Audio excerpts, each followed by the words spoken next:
our favorite loser, who absolutely got decimated by Donald Trump in the 2016 election. Let's get into Hillary Clinton. Make sure y'all hit a like for the algorithm, subscribe to the channel, and turn on your notifications. Please welcome former Secretary of State Hillary Clinton.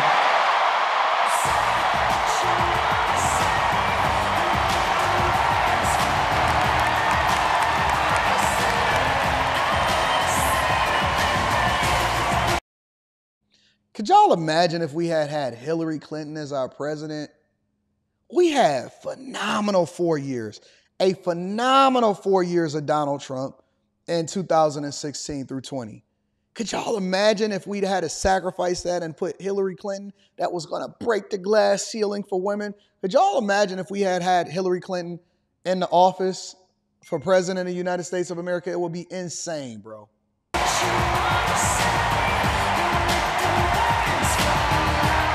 I want to make sure I also acknowledge Jay Hunter Lee, but I'm going to get that in a second. Thank you, Jay Hunter Lee, for the super chat. I think I missed you.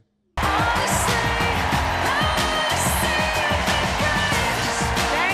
you so much.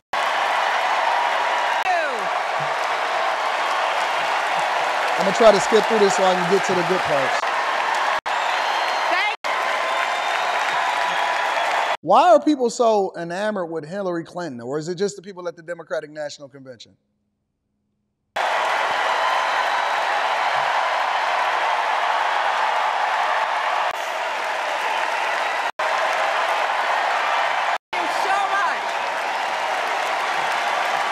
Who is excited to see Hillary Clinton? Who is excited to meet Hillary Clinton? If y'all had a meet and greet and y'all had to pay $1,000 like y'all was paying Chris Brown, would y'all pay to see Hillary Clinton? Thank you. Wow. There's a lot of energy in this room, just like there is across the country. What is happening in America?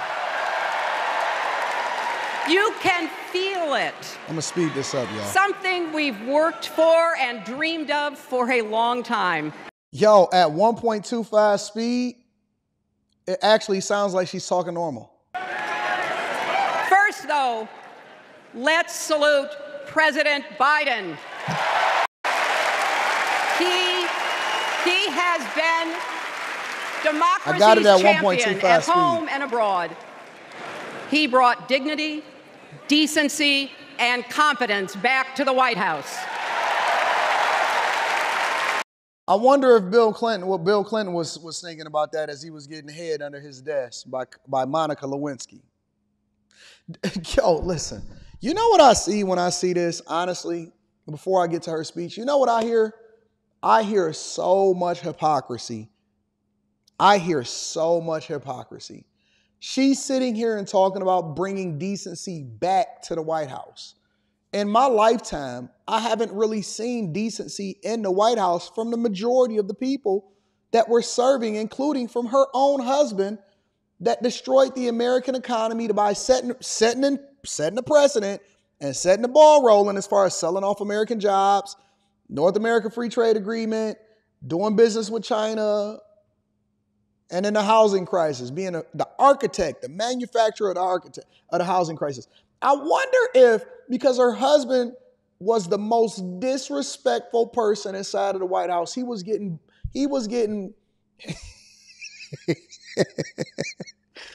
Did they not edit this speech before they let her go out here and say this?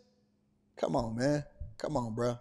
And he showed what it means to be a true patriot. Thank you, Joe Biden, for your lifetime of service and leadership.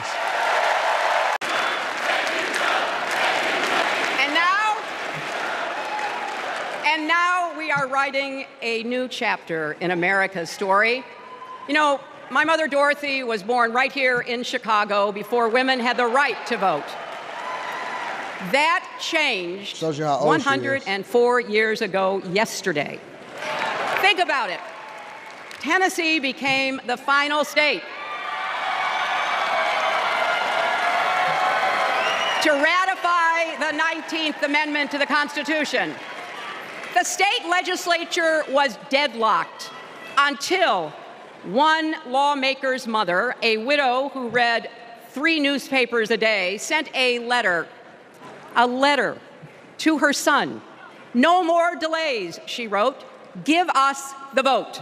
And since that day, every generation has carried the torch forward. In 1972, a fearless black congresswoman named Shirley Chisholm, she ran for president. And her determination let me and millions of others dream bigger, not just because of who she was, but because of who she fought for. Working parents, poor children, the last, the least, and the lost. In 1984, I brought my daughter to see. I'm not sleepy. I got good sleep last night. This is just at 1.25 speed. This is probably one of the boringest speeches from both conventions. At least AOC, you know, this is like, honestly, this is so boring. Give me a second. I'm gonna try to make it more entertaining. I'm gonna try to get y'all going. Geraldine Ferraro, the first woman nominated for vice president. There was 2016, when it was the honor of my life to accept our party's nomination for president. Have y'all thought about that for a second? Think about this. Y'all almost elected Hillary Clinton president of the United States of America, and here we are 8 years later talking about Kamala Harris. We almost elected a woman that got famous because of her husband. Because of her husband. Email scandal, ditto. We almost, as a country, we almost elected Hillary Clinton as president of the United States of America. That is insane. To think of how ignorant and stupid we were at that time. It was crazy. It was absolutely crazy.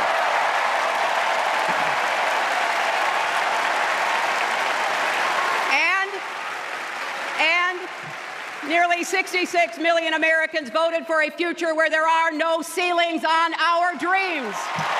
So she's basically talking about women. Refused to give up on America. Millions marched. Many ran for office. We kept our eyes on the future. Well, my friends, the future is here. I wish my mother and Kamala's mother could see us. They would say, "Keep going." Shirley and Jerry would say, "Keep going." None like a good set of older white women past their prime sitting here advocating for women's rights in 2024 as though y'all not already having as many rights as y'all want, even to the point to where now y'all got the right to fight men inside of women's sports. Listen, this entire speech so far has been about women. It's entirely speaking to women. It's not even speaking to the Democratic people at all. It's 100% speaking to women. It's basically saying, women, vote for her because she's a woman. And the foundation of how we came to be was based off of women. And women are the ones that determine elections. And so this is why she's going to win any election. And I'm a part of the foundation of how we got to this point in the first place by getting 66 million votes because I'm a woman. And so women are ultimately the ones that's going to be the beneficiary of this. And Kamala Harris is the one that's going to break through. Kamala Harris is the one that's going to break. No policy, no anything as far as any of these speeches. The only thing that they're talking about 100% is identity politics. Women fighting for reproductive health care are saying, keep going. Families building back. Reproductive health care. Who's still fighting for reproductive health care? What right don't y'all have as women? Honestly, genuinely, I'm just genuinely curious. What right don't women have from a healthcare perspective, from a women's right? What else do y'all want? Y'all can literally become men now. You can do anything you want. There is no restrictions on you. There is nothing left for you to fight for or no other talking point with regard to what women need a right to do. You guys can do anything you want. The only thing you don't do is the men's jobs because y'all say that it's too hard even though you advocated for being able to get equal pay for it. I don't see what the advocating is for. Better lives, parents stretching to afford childcare, young people struggling to pay their rent. They're all asking us to keep going. our hearts. Let's send Kamala Harris and Tim Walz to the White House. You know, this is possible, but not guaranteed. We have to fight for it and never, ever give up. There is always a choice. Do we push forward or pull back? Come together as we the people, or split into us versus them? That's the choice we face in this election. Kamala has the character, experience, and vision to lead us forward. I wonder what this would sound like if I did it on normal instead of 1.25. I know her heart and her integrity. We both got our start as young lawyers, helping children who were abused and neglected. That kind of work changes a person. Those kids stay with you. Kamala carries with her the hopes of every child she protected, every family she helped, every community she served. So as president, she will always have our backs. Open the doors wide for good-paying jobs, and yes, she will restore abortion rights nationwide. Question for all of the people in the chat. Question for all of the women that support abortion. What honestly, because as a man that has never been in a position and has never anticipated putting myself in a position to have to ask a woman to get an abortion, as a person that understands that we have literally tons of different options of contraception, as a person that also understands and preaches dick discipline, as a person that was very intentional with having my child, I genuinely got a question, because this is a huge talking point on the left. This is a huge talking point for Democrats in general. My question to you ladies is this: what is so awesome about fighting for aborting a baby? I as a man, I don't understand it. As a man that has never been in that position and know that I can control. See, I can't control where I was born, or I can't control that I was born as a black man, right? Or I can't control, most of the things in life you can't control. I can't control whether or not you like me or you dislike me, right? I can't control if somebody is a drunk driver and they coming down the street. What I'm genuinely in my core, in my heart, trying to understand is, what is, of all of the things that you can fight for as a woman, of all of the things that you can put your energy to as a woman, knowing that you control access to sex, as much as I am even saying, yo, listen, I control whether or not I want to bust you down. It takes two people to tango intentionally, and you have to literally open yourself up for somebody to come into you. And of course, we're not speaking about the extreme circumstances of rape or incest or any of that type of stuff. We understand what that is. We're speaking to people that are fighting tooth and nail, will put their lives on the line to be able to get in a position to be able to abort their child. What is so awesome? What is so awesome? And why do y'all dedicate so much of y'all time and all of y'all talking points and entire rallies, millions and billions of dollars to campaign for this? Why are y'all so obsessed with it? Why is it a thing? Kayla, I am so confused. Honest to God. I'm genuinely in my heart trying to understand, what is the obsession with it, and why is it such a thing? Like, why is it something that y'all fighting so hard for? Why do you want the right to abortion so much, even though it's not even something that the Republican side is advocating? They said that they don't agree with it, but leave it up to the states. The voters in the states are the ones that determine the course of whatever it is that you can do with your body. Cool, as far as aborting a baby. What is so awesome about it? I am confused, and I'm trying to understand it. I've been trying to understand it for years.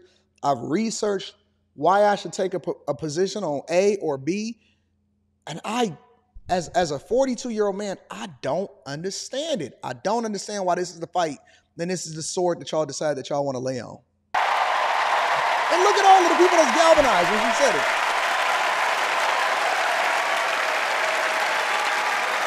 As a prosecutor, Kamala locked up murderers and drug traffickers. She will never rest in defense of our freedom and safety. Donald Trump fell asleep at his own trial, and when he woke up, he made his own kind of history, the first person to run for president with 34 felony convictions.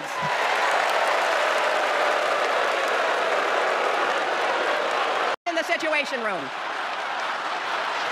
As Vice President, Kamala sat in the Situation Room.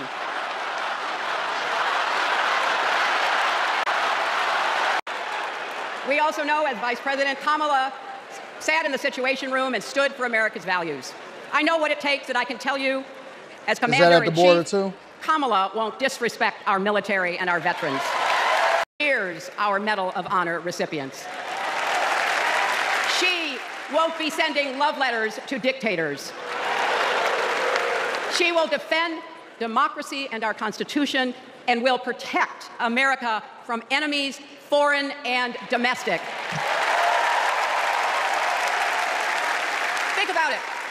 The Constitution says the president's job is to take care that the laws be faithfully executed. Those are the— Does that also include at the border? Or did we forget about that part? What about them emails? Don't worry about it. We're going to get there. We're going to get there. Words of our founders. Take care. Just look at the candidates. Kamala cares about kids and families, cares about America. Donald only cares about himself. 5 words that still guide her. Kamala Harris, for the people. Surprise, is it, that he is lying about Kamala's record? He's mocking her name and her laugh. Sounds familiar.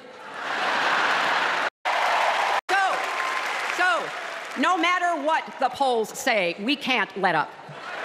We can't get driven down crazy conspiracy rabbit holes. We have to fight for the truth. We have to fight for Kamala as she will fight for us. Because you know what? It still takes a village to raise a family, heal a country, and win a campaign. None of us, our energy, our talents, our dreams, we're not just electing a president, we're uplifting our nation. We're opening the promise of America wide enough for everyone. Together, we put a lot of cracks in the highest, hardest glass ceiling. Oh, same speech that she said when she lost. We got a lot of cracks in the ceiling, and one day it's going to be a woman that busts through. It's the same speech, y'all. Let's get through this. And tonight, we're going to Biden next. Tonight, so close to breaking through once and for all, I want to tell you what I see through all those cracks and why it matters for each and every one of us. What do I see? I see freedom. I see the freedom to make our own decisions about our health, our lives, our loves, our families. So basically, the freedom to be able to abort a baby. Got it. The freedom to work with dignity and prosper, to worship as we choose or not, to speak our minds freely and honestly. I see freedom from fear and intimidation, from violence and injustice, from chaos and corruption. I see the freedom to look our children in the eye and say, in America, you can go as far as your hard work and talent will take you, and mean it. And you know what? On the other side of that glass ceiling is Kamala Harris raising her hand and taking the oath of office as our 47th President of the United States.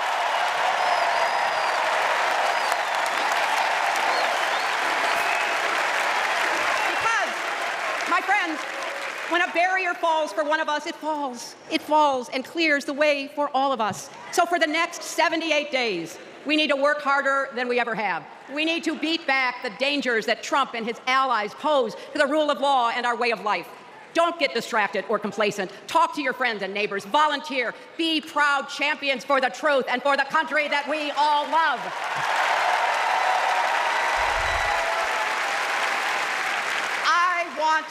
I want my grandchildren and their grandchildren to know I was here at this moment, that we were here, and that we were with Kamala Harris every step of the way. This is our time, America. This is when we stand up. This is when we break through. The future is here. It's in our grasp. Let's go win it. All right, so there you go. Hillary Clinton, the 2-time loser, still bitter about getting waxed by Donald Trump. And actually a 3-time loser, got waxed by Donald Trump, and then also got waxed by, what's her name? Monica Lewinsky? Don't worry about it. We going to Biden's speech next.